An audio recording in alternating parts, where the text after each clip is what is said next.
Shalom, selamat pagi Bapak Ibu Jemaat Saudara sekalian.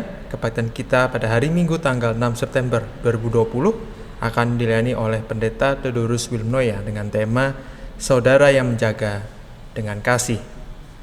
Sebelum kita memasuki ibadah online kita pada hari ini, marilah kita saat hening sejenak.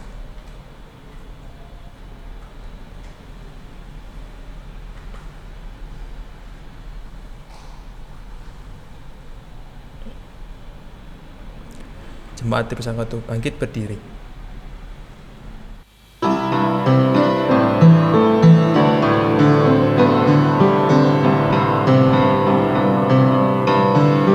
Kita masuk rumahnya, berkumpul menyembah kepadanya.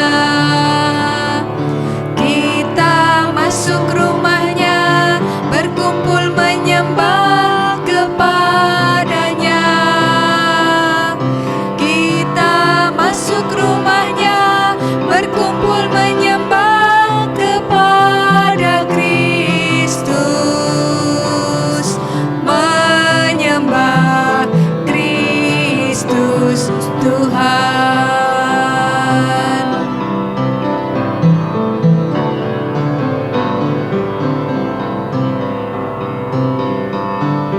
Lupakanlah dirimu, arahkan hatimu kepadanya.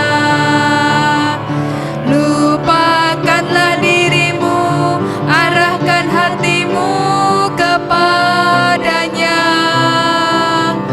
Lupakanlah dirimu, arahkan hatimu kepada Kristus,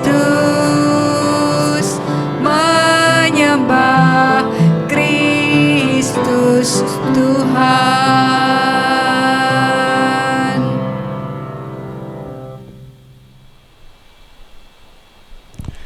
Kebaktian ini berlangsung di dalam nama Bapa, Anak, dan Roh Kudus.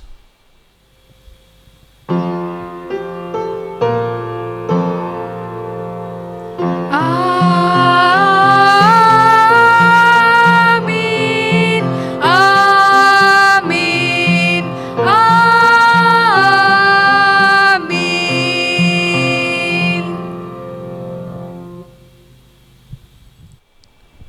Kasih karunia Tuhan Yesus Kristus dan kasih Allah dan persekutuan Roh Kudus menyertai saudara sekalian. Dan menyertai saudara juga.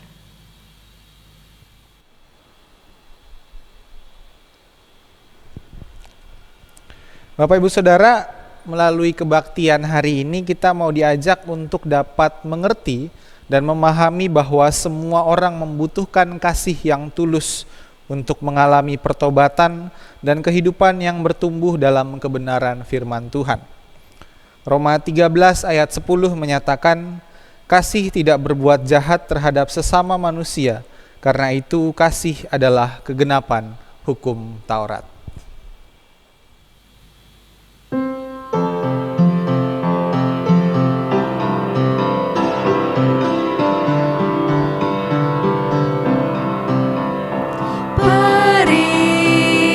Perintah baru ku beri padamu, agar di antara kamu saling mengasihi, sama seperti aku mengasihimu. Sehingga orang akan tahu engkau muridku, jikalau saling mengasihi.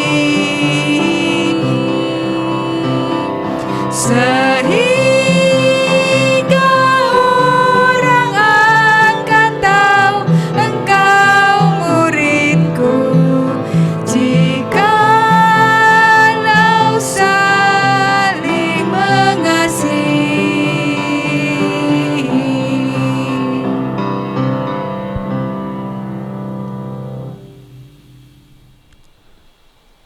Kita berdoa.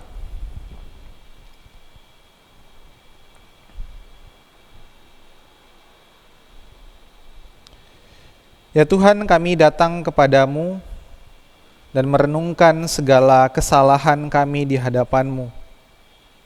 Segala dosa yang melingkupi kehidupan kami, baik melalui perkataan, perbuatan, maupun pikiran kami. Baik melalui apa yang kami lakukan, maupun apa yang kami lalaikan. Karena itu kami datang kepadamu, mengaku kesalahan kami dan memohon kasihanilah kami ya Tuhan. Curahkanlah rahmat-Mu sehingga kami dapat hidup di dalam terang-Mu dan memancarkan terang kasih-Mu itu kepada sesama kami. Amin.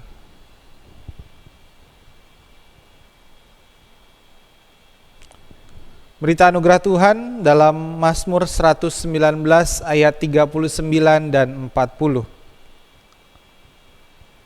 Lalukanlah celaku yang menggetarkan aku, karena hukum-hukum-Mu adalah baik. Sesungguhnya aku rindu kepada titah-titah-Mu, hidupkanlah aku dengan keadilan-Mu. Demikianlah berita anugerah dari Tuhan. Syukur kepada Allah.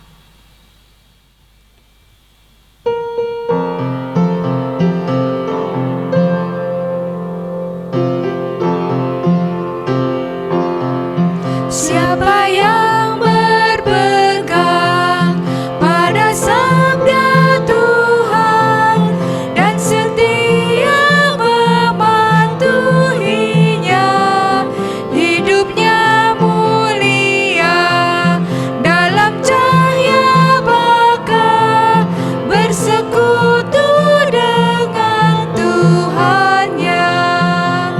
Percayalah dan pegang sabdanya, hidupmu dalam Yesus sungguh bahagia.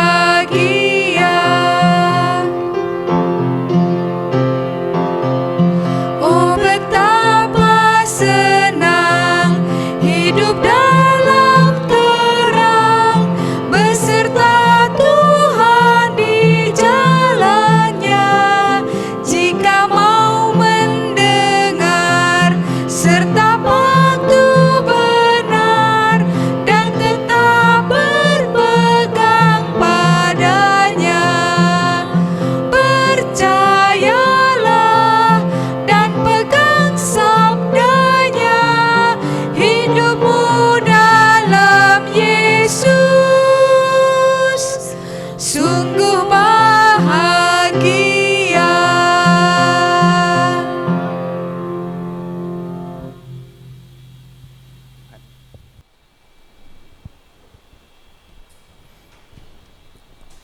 Kita berdoa. Ya Allah, kami rindu disapa oleh firman-Mu. Penuhilah kami dengan roh-Mu dan mampukanlah kami untuk mendengarkan, memahami, dan menghidupi sabda firman-Mu. Berfirmanlah ya Tuhan, karena kami siap mendengarkan. Amin.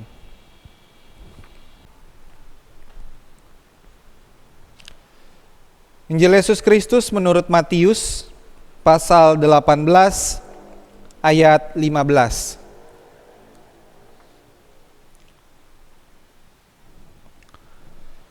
Apabila saudaramu berbuat dosa, tegurlah dia di bawah 4 mata. Jika ia mendengarkan nasihatmu, engkau telah mendapatnya kembali. Jika ia tidak mendengarkan engkau, bawalah seorang atau 2 orang lagi, supaya atas keterangan 2 atau 3 orang saksi perkara itu tidak disangsikan. Jika ia tidak mau mendengarkan mereka, sampaikanlah soalnya kepada jemaat. Dan jika ia tidak mau juga mendengarkan jemaat, pandanglah dia sebagai seorang yang tidak mengenal Allah atau seorang pemungut cukai. Aku berkata kepadamu, sesungguhnya apa yang kamu ikat di dunia ini akan terikat di sorga, dan apa yang kamu lepaskan di dunia ini akan terlepas di sorga. Dan lagi aku berkata kepadamu, jika 2 orang daripadamu di dunia ini sepakat meminta apapun juga, permintaan mereka itu akan dikabulkan oleh Bapa-Ku yang di surga. Sebab di mana 2 atau 3 orang berkumpul dalam namaku, di situ aku ada di tengah-tengah mereka. Demikianlah Injil Yesus Kristus. Yang berbahagia ialah mereka yang mendengarkan firman Allah dan yang memeliharanya. Haleluya.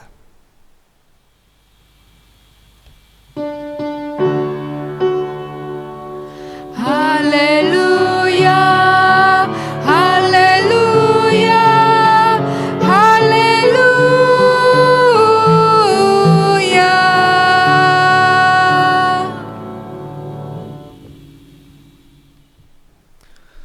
Selamat hari Minggu Bapak Ibu Saudara semuanya. Semoga kita semua berada dalam kondisi yang baik-baik dan sehat-sehat saja. Ya Bapak Ibu Saudara, firman Tuhan pada hari ini mungkin sudah kita kenal ya, apalagi Matius 18 ayat 20, ayat terakhir yang kita baca tadi, itu sering kita dengarkan, sebab di mana 2 atau 3 orang berkumpul dalam namaku, di situ aku ada di tengah-tengah mereka. Nah, ayat ini seringkali dipakai, digunakan ketika nih misalnya kita lagi mau persekutuan, lalu yang datang kok cuma sedikit gitu, 5 orang, 6 orang, lalu kita mulai memakai ayat ini. Nggak apa-apa, masih 5-6 orang kan, di mana 2 atau 3 orang berkumpul dalam namaku, di situ aku hadir. Situ kan kata Tuhan begitu. 2 atau 3, ini 6. Lumayan lah, pasti Tuhan ada. Nah, tapi yang menjadi masalah adalah kita mencabut ayat itu, teks itu dari konteksnya, lalu kita pakai untuk kepentingan kita. Ayat ini dipakai untuk menghibur diri. Kalau yang datang persekutuan, yang datang kebaktian, ya nggak banyak orang. Nggak apa-apalah 2-3 orang berkumpul dalam nama Tuhan, itu sudah cukup. Nah, karena itu Bapak Ibu Saudara, mari kita membaca teks ini secara utuh. Jangan kita potong-potong lalu kita pakai untuk kepentingan kita, untuk menghibur diri tadi misalnya. Bacalah secara lebih utuh sesuai dengan konteksnya. Matius 18 ayat 15 sampai 20 yang kita baca tadi itu adalah perkataan Tuhan Yesus, pengajaran kepada murid-muridnya dalam rangka menasehati sesama sesaudara. Dalam rangka menasehati sesama orang beriman. Jadi kalau ada rekanmu, ada sesamamu, saudaramu yang berbuat dosa, yang melakukan kesalahan, tegurlah dia di bawah 4 mata. Artinya 4 mata, berdua aja dengan dia. Tegurlah dia kalau kita tahu bahwa teman kita, kamu salah, kamu berbuat dosa. Nah, tapi kalau dia tidak mau mendengarkan, situ tuh dibilang, ajaklah 2 atau 3 orang lagi saksi, supaya atas keterangan mereka persoalan ini tidak disangsikan, mereka menjadi saksi. Mereka tegur lagi. Nggak mau dengar juga, baru laporkan ke jemaat. Baru disitulah jemaat bertindak untuk menegur dia, menyatakan yang benar. Kalau dia masih bebal lagi, Tuhan bilang, anggaplah dia sebagai orang yang tidak mengenal Tuhan. Ini dari 1 orang, 2-3 orang nggak mau, sampai 1 jemaat menegur dan dia nggak mau dengar juga, maka dia adalah orang bebal. Dia orang yang tidak mengenal Tuhan.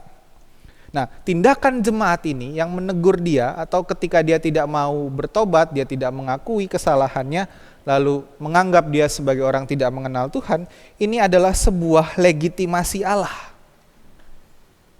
Legitimasi Allah terhadap tindakan umat terhadap satu orang. Makanya di situ dibilang, apa yang kamu ikat di dunia ini akan diikat di surga. Apa yang kamu lepas di dunia ini juga akan terlepas di surga. Ini menandakan bahwa tindakan jemaat di dunia ini menjadi sebuah tanda bahwa Allah merestuinya, bahwa ini adalah legitimasi Allah terhadap umat. Tapi jemaat juga punya tanggung jawab yang lain, yaitu untuk mendoakan orang ini. Jadi nggak lepas begitu aja dianggap bahwa dia orang yang tidak mengenal Allah lalu sudah dilepaskan. Jemaat juga perlu mendoakan mereka. Karena atas 2 orang, 3 orang yang berdoa pun itu sudah permintaan mereka akan didengarkan oleh Tuhan. Nah, lalu disinilah ayat ini muncul. Di mana 2 atau 3 orang berkumpul dalam namaku, di situ aku hadir. Aku ada di antara mereka. Ini mengacu pada tindakan orang yang berdoa. Untuk apa? Untuk memohon pertobatan dari sesamanya. Dan ini juga mengacu berkaitan dengan ayat yang sebelumnya, jika ada 2 orang daripadamu di dunia ini sepakat meminta apapun juga. Jadi ini bukan soal kebaktian, persekutuan yang datang sedikit lalu gak apa-apa, yang penting dalam nama Tuhan, Tuhan hadir. Bukan soal itu. Karena itu jangan dipakai untuk menghibur diri, tetapi ini digunakan untuk bagaimana kita menasihati sesama saudara kita. Gak usah satu kampung, gak usah satu RT, kita menggerebek orang, wah ini dia berbuat dosa. Enggak, bukan seperti itu, tapi 2-3 orang sudah cukup. 2-3 orang sudah cukup, karena di situ ada legitimasi Allah melalui 2 atau 3 orang itu. Kata-kata Allah, aku hadir, itu adalah menyatakan bahwa Allah berkenan dengan apa yang menjadi tindakan 2-3 orang, apa yang menjadi tindakan jemaat itu. Karena 2-3 orang itu Allah hadir. Allah menyatakan dirinya. Intinya di sini Yesus mau bicara soal menegur saudara yang berdosa. Bukan soal mau kebaktian lalu orang yang datangnya sedikit. Nah, lalu kenapa Yesus mengajarkan kalau dia tidak mau mendengar, tidak mau mendengarkan, lalu dibawa ke jemaat. Nah, balik lagi, jemaat menjadi perpanjangan tangan Allah. Jemaat di sini adalah orang-orang yang dipercaya untuk melakukan apa yang benar di hadapan Allah, untuk menyuarakan kebenaran Allah. Nah, pada masa Perjanjian Lama, tugas ini dilakukan oleh para nabi. Para nabi adalah perpanjangan tangan Allah. Para nabi adalah penyampai suara Allah. Jadi nabi menyuarakan kebenaran Allah. Karena itu fungsi nabi adalah menyampaikan suara kebenaran. Nah, ini suara yang disebut sebagai suara kenabian. Jika umat bersalah, fungsi nabi adalah menegur umat. Nah, tapi pada masa Yesus tidak ada lagi nabi. Apalagi setelah Yohanes Pembaptis yang dianggap sebagai nabi, dia kemudian mati, tidak ada lagi nabi. Nah, karena itu Yesus mengajak kepada jemaat, mengajak murid-muridnya bahwa jemaat juga perlu melakukan tindakan kenabian, menyuarakan suara kenabian. Jemaat adalah nabi yang menyampaikan peran Allah, pesan Allah, menyampaikan kebenaran dari Allah. Dan itu sampai saat ini, sampai gereja saat ini. Memang saat ini gereja tidak ada lagi nabi. Ya mungkin ada gereja-gereja tertentu yang menganggap pemimpinnya sebagai nabi, tapi di kita di GKI tidak ada nabi. Nah, karena itu gereja sebagai sebuah komunitas, sebagai sebuah tempat di mana kita bersekutu bersama-sama, juga punya tugas-tugas untuk menyampaikan suara kenabian tersebut. Gereja baik secara komunitas maupun secara pribadi perlu menyampaikan suara kenabian. Nah, apa itu suara kenabian? Suara kenabian adalah suara kebenaran dari Allah. Gereja perlu menjadi saudara-saudara yang menegur dengan kasih jika ada yang melakukan kesalahan. Gereja menjaga saudara-saudaranya sehingga tetap berjalan dalam kebenaran Allah. Menyampaikan suara kenabian adalah menyampaikan suara kebenaran dari Allah. Menyuarakan keadilan, menyuarakan kebenaran, pembebasan bagi mereka yang tertindas, pertobatan bagi mereka yang berdosa. Inilah yang menjadi fungsi kita, fungsi kenabian. Orang tidak ada nabi lagi saat ini, karena itu jemaat yang menjadi nabi bagi sesamanya, yang menyampaikan suara kebenaran, suara Allah kepada sesamanya, agar sesamanya bertobat. Nah, Bapak Ibu Saudara, inilah suara kenabian gereja. Gereja menyampaikan keadilan bagi mereka yang diperlakukan tidak adil. Gereja menyampaikan pembebasan bagi mereka yang tertindas, pertobatan bagi mereka yang berdosa, cinta kasih bagi mereka yang dalam kebencian, keutuhan dalam perpecahan. Karena itu gereja nggak boleh diam. Ketika Yesus bilang bahwa sampaikanlah itu kepada jemaat supaya jemaat yang menegurnya, maka jemaat secara komunitas, kita gereja secara komunitas punya peran itu.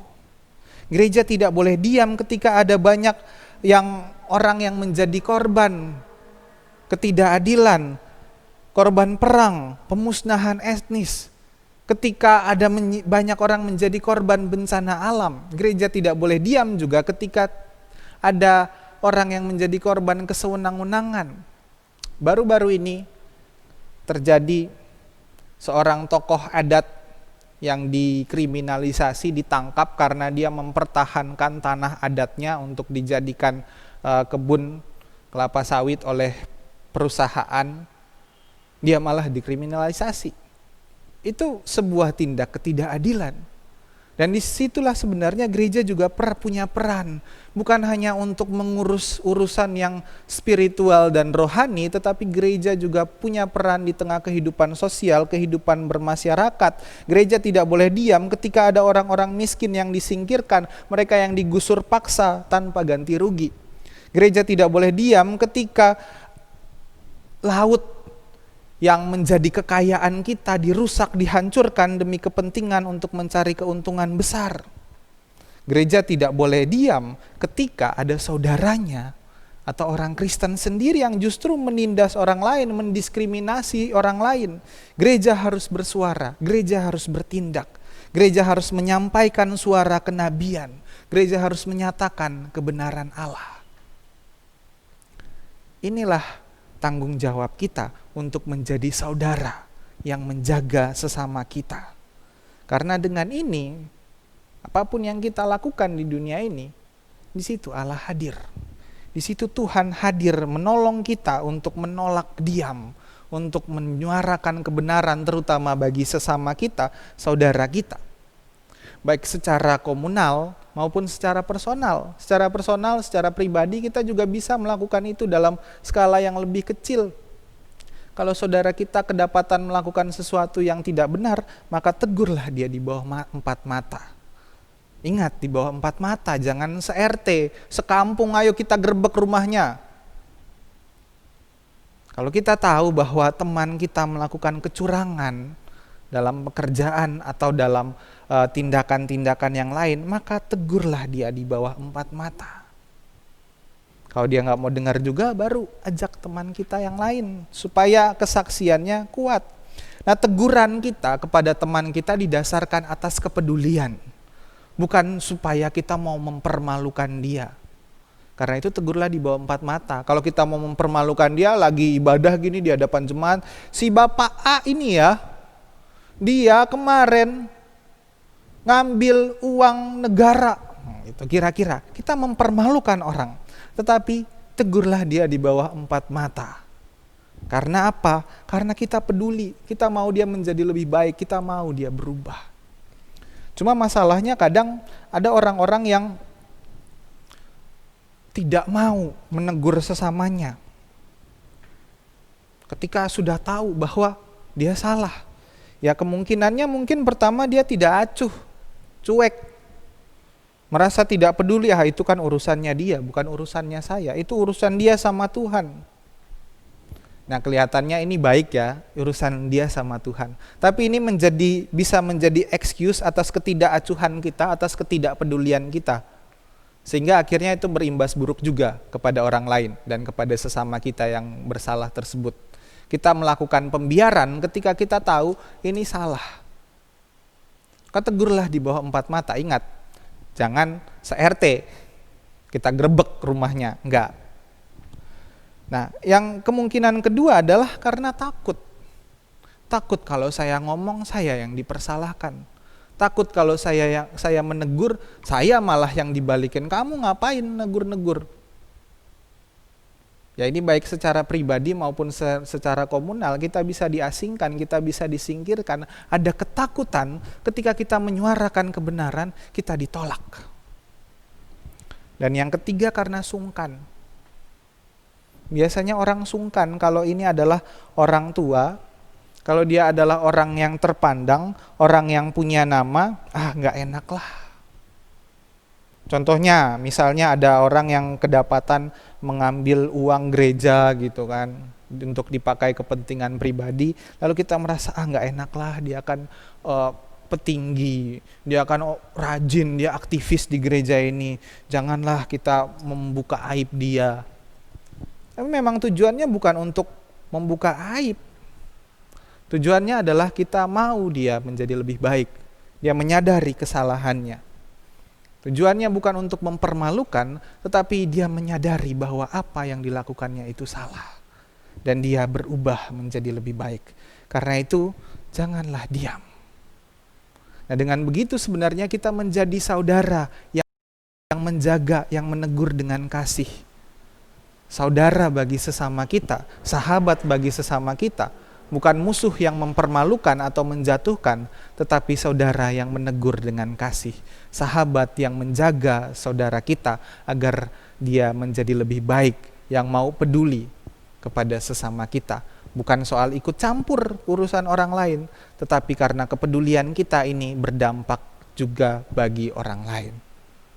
Dan semoga Tuhan menolong kita, memampukan kita untuk terus menyuarakan kebenaran. Amin.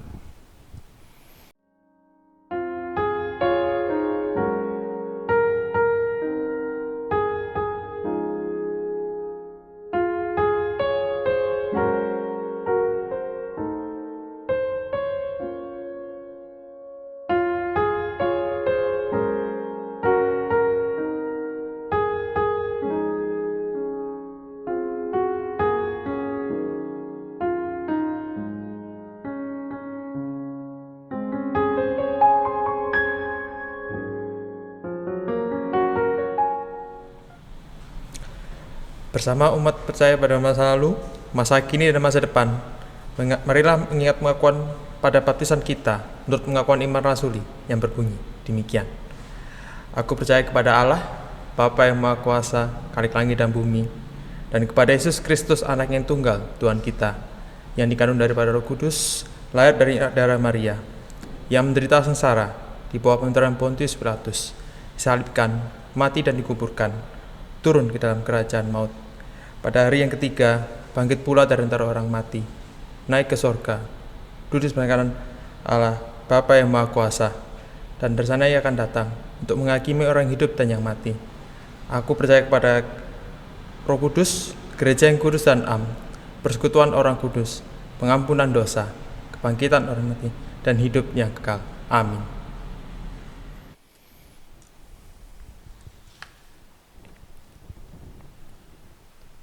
Mari menaikkan doa syafaat kita. Kita berdoa. Ya Tuhan, kami mengucap syukur atas kasih setia dan rahmat-Mu yang terus memelihara kehidupan kami dalam kami melakukan segala aktivitas kami pada hari ini maupun pada hari-hari yang telah lalu. Kami bersyukur Tuhan atas penyertaan-Mu yang memampukan kami untuk terus menyatakan dan menyuarakan kebenaran, untuk menjadi saudara bagi sesama kami, menjadi sahabat yang menjaga, yang menegur dengan kasih. Karena itu kami juga mau menjadi sahabat, menjadi saudara bagi mereka yang lelah, mereka yang lemah, mereka yang terbaring sakit, mereka yang dalam perawatan, dalam pemulihan, khususnya bagi semua orang di dunia ini yang terinfeksi COVID-19, serta keluarga mereka yang menanti, yang berharap dengan cemas. Tuhan pulihkan, Tuhan berikanlah pengharapan dan kekuatan bagi mereka. Di dalam segala keadaan, mereka dapat terus bersyukur kepada Tuhan dan menjadi berkat. Kami berdoa bagi para tenaga kesehatan yang mau menolong mereka, juga keluarga dari para tenaga kesehatan yang kehilangan kerabatnya, kehilangan saudaranya akibat terinfeksi virus. Tuhan sertai mereka ya Tuhan, dalam mereka menjalankan tanggung jawab mereka dengan komitmen mereka.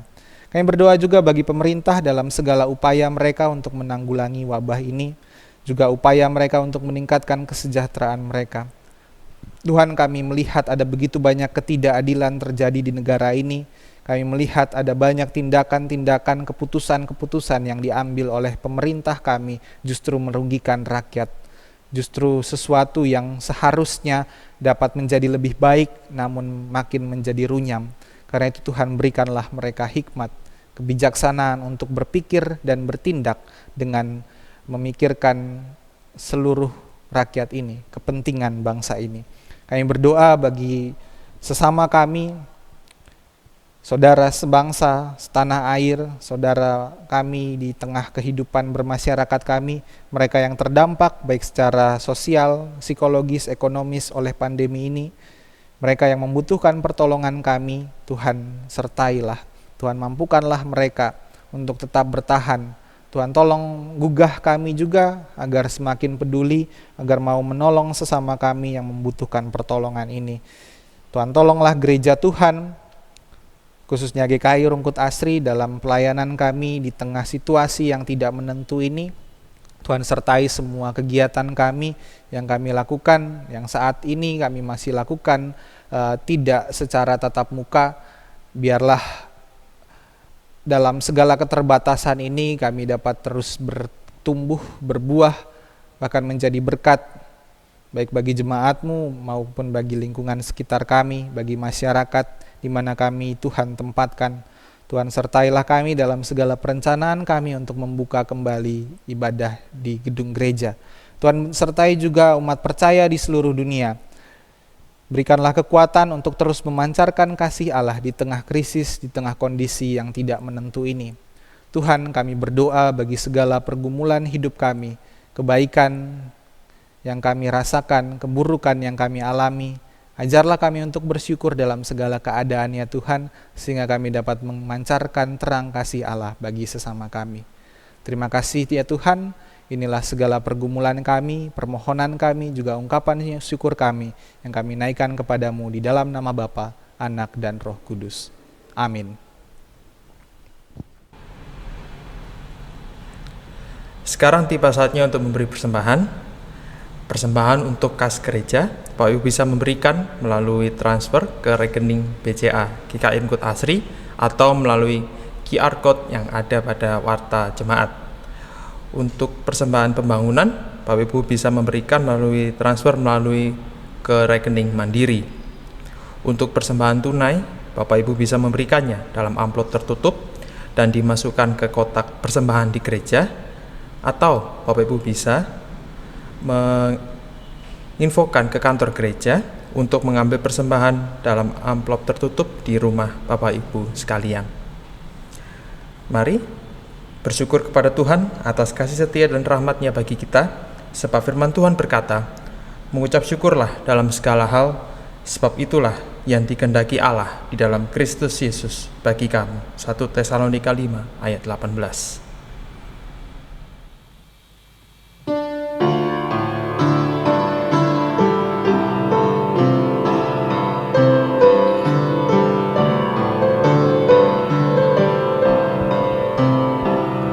Ya Tuhan, hanya inilah yang dapat ku beri padamu, ungkapan syukur apalah dibanding berkat karuniamu. Semua harta kami pun bersumber hanya kepadamu, dengan bersuka bergemar ku persembahkan kepadamu.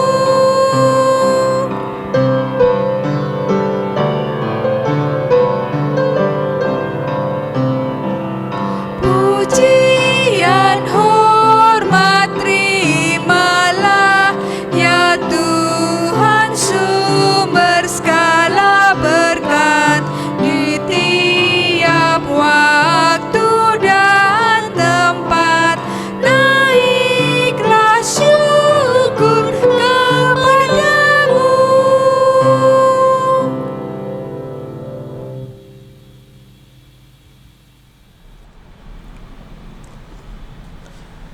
Marilah kita berdoa. Tuhan, terima kasih atas berkat dan rahmat-Mu yang telah Engkau berikan kepada kami selama hidup kami ya Tuhan. Terima kasih atas penyertaan-Mu selama ini, dan kami tiba saatnya memberikan persembahan ini sebagai bentuk rasa ucapan syukur kami.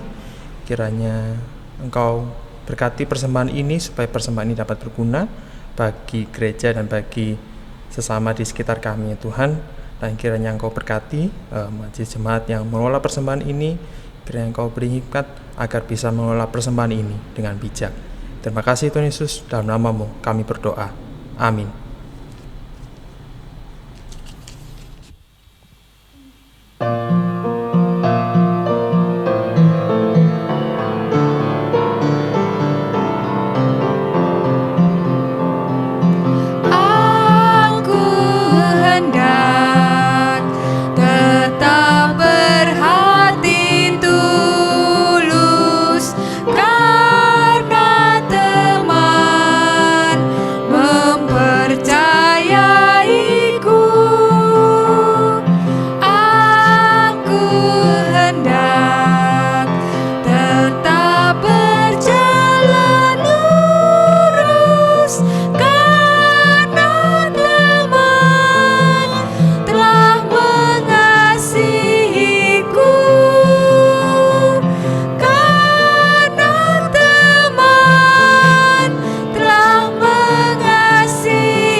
Saudara, arahkanlah hatimu kepada Tuhan.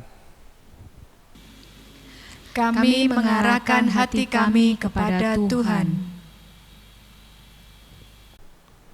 Jadilah saksi Kristus. Syukur kepada Allah. Terpujilah Allah Bapa, Anak, dan Roh Kudus, yang tidak pernah memisahkan kita dari kasih-Nya sekarang dan selamanya. Kini terimalah berkat Tuhan dan jadilah berkat. Kiranya Allah mengaruniai kita dengan kekuatan dan keberanian untuk menolak kemunafikan dan terus menyuarakan kebenaran Allah sekalipun diasingkan dan disingkirkan. Kiranya Ia menyertai kita dalam perjuangan kita menyuarakan cinta kasih, pembebasan, pertobatan, keadilan, perdamaian, dan keutuhan ciptaan. Kiranya cinta dan rahmat Allah Bapa, Anak, dan Roh Kudus memelihara hidup kita kini dan selamanya.